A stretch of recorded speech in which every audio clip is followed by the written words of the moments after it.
യോഹന്നാന് ലഭിച്ച വെളിപാട് അധ്യായം 4. സ്വർഗദർശനം. ഇതിനുശേഷം സ്വർഗത്തിലൊരു തുറന്ന വാതിൽ ഞാൻ കണ്ടു. കാഹളധ്വനി പോലെ ഞാൻ ആദ്യം കേട്ട സ്വരം എന്നോട് പറഞ്ഞു, ഇങ്ങോട്ട് കയറി വരൂ.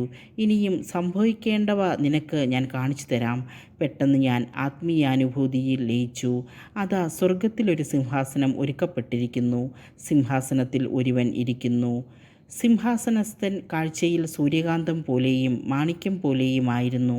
സിംഹാസനത്തിന് ചുറ്റും മരതകം പോലെയുള്ള ഒരു മഴവില്ലും കാണപ്പെട്ടു. ആ സിംഹാസനത്തിന് ചുറ്റും 24 സിംഹാസനങ്ങൾ. അവയിൽ ധവളവസ്ത്രധാരികളായ 24 ശ്രേഷ്ഠന്മാർ. അവരുടെ ശിരസിൽ സ്വർണ്ണകിരീടങ്ങൾ. സിംഹാസനത്തിൽ നിന്ന് മിന്നൽ പിണരുകളും ശബ്ദങ്ങളും ഇടിമുഴക്കങ്ങളും പുറപ്പെടുന്നു. സിംഹാസനത്തിന് മുമ്പിൽ ജ്വലിക്കുന്ന 7 തീപ്പന്തങ്ങൾ. ഇവ ദൈവത്തിൻ്റെ സപ്താത്മാക്കളാണ്. സിംഹാസനത്തിന് മുമ്പിൽ ഒരു പളുങ്കുകടൽ. സിംഹാസനത്തിൻ്റെ മധ്യത്തിലും ചുറ്റിലുമായി 4 ജീവികൾ. അവയ്ക്ക് മുമ്പിലും പിമ്പിലും നിറയെ കണ്ണുകൾ. ഒന്നാമത്തെ ജീവി സിംഹത്തെപ്പോലെ, രണ്ടാമത്തേത് കാളയെപ്പോലെ, മൂന്നാമത്തേതിന് മനുഷ്യൻ്റേതുപോലുള്ള മുഖം, നാലാമത്തേത് പറക്കുന്ന കഴുകനെപ്പോലെ. ഈ 4 ജീവികൾക്കും 6 ചിറകുകൾ വീതം. ചുറ്റിലും ഉള്ളിലും നിറയെ കണ്ണുകൾ.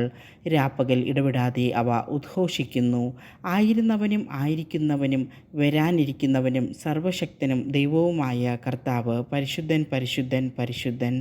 ആ ജീവികൾ സിംഹാസനസ്ഥന് നിത്യം ജീവിക്കുന്നവന് മഹത്വവും ബഹുമാനവും സ്തുതിയും നൽകിയപ്പോഴെല്ലാം ആ 24 ശ്രേഷ്ഠന്മാർ സിംഹാസനസ്ഥൻ്റെ മുമ്പിൽ വീണ് നിത്യം ജീവിക്കുന്നവനെ സാഷ്ടാംഗം പ്രണമിക്കുകയും തങ്ങളുടെ കിരീടങ്ങൾ സിംഹാസനത്തിന് മുമ്പിൽ സമർപ്പിച്ചുകൊണ്ട് ഇങ്ങനെ പറയുകയും ചെയ്തിരുന്നു: ഞങ്ങളുടെ ദൈവവും കർത്താവുമായ അവിടുന്ന് മഹത്വവും ബഹുമാനവും ശക്തിയും സ്വീകരിക്കാൻ അർഹനാണ്. അങ്ങ് സർവ്വവും സൃഷ്ടിച്ചു. അങ്ങയുടെ ഹിതമനുസരിച്ച് അവയ്ക്ക് അസ്തിത്വം ലഭിക്കുകയും അവ സൃഷ്ടിക്കപ്പെടുകയും ചെയ്തു.